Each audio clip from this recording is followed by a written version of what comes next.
The pharmaceutical industry built $1 billion injection around a hormone your body has been making for free your entire life. And 3 simple changes to how you eat can activate it right now. Ohio State University researchers identified 3 specific eating habits that have the most significant impact on your natural GLP-1 response. The first strategy they discovered were eating patterns. They determined that GLP-1 follows a circadian rhythm with optimal levels produced during daytime and evening.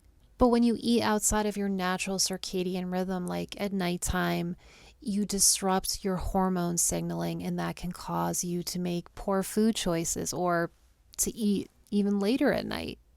That's why I love intermittent fasting. I've been doing it for years. It comes so naturally to me. And I know there's a lot of buzz around it. Everyone's talking about it. But how do you actually make it work for you?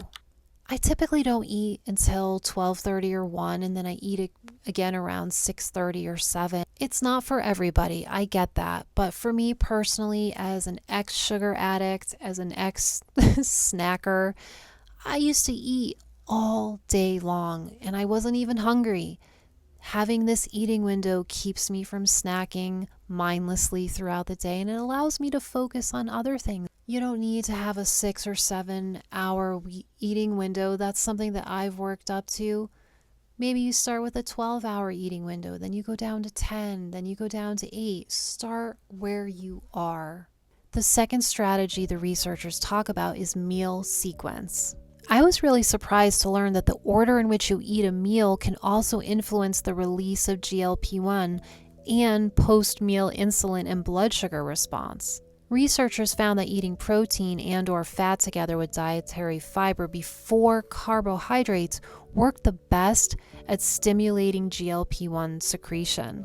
And they also found that eating vegetables before carbs produced a similar effect. Now, I don't eat meat, so my protein sources are inherently my carbohydrate sources like beans and lentils, and of course, those are loaded with fiber. So here's what I do. I typically start my dinner meal with a salad that's topped with some sort of nut or seed. Then I'll eat beans or lentils with another vegetable, and then I'll finish with a squash or a sweet potato as my carb. And when I read through the article, I realized I've been intuitively eating like this for years, and my fasting glucose is always within range, and so is my A1C, so it works. Strategy 3 is about eating behavior, and this one is my favorite because it connects everything. Ohio State researchers found that how you eat has a direct impact on GLP-1 response. Some of the strategies they suggested were to create a calm and distraction-free eating environment while eating, to put utensils down after a few bites of food, and to use your non-dominant hand to eat. I've always struggled with that, and I even tried eating with my non-dominant hand, and let me tell you, if you really want to slow down your eating, try it. I'm dabbling in trying to use chopsticks too, because it really does help me slow down.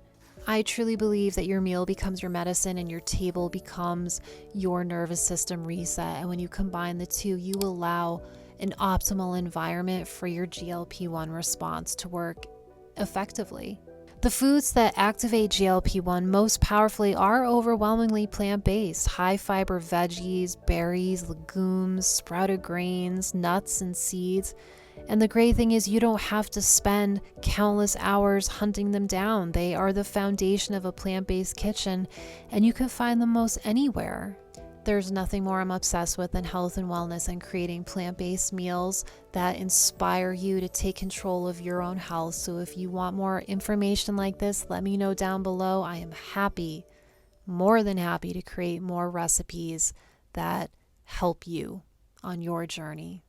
Thanks for tuning in. I'll see you in the next one.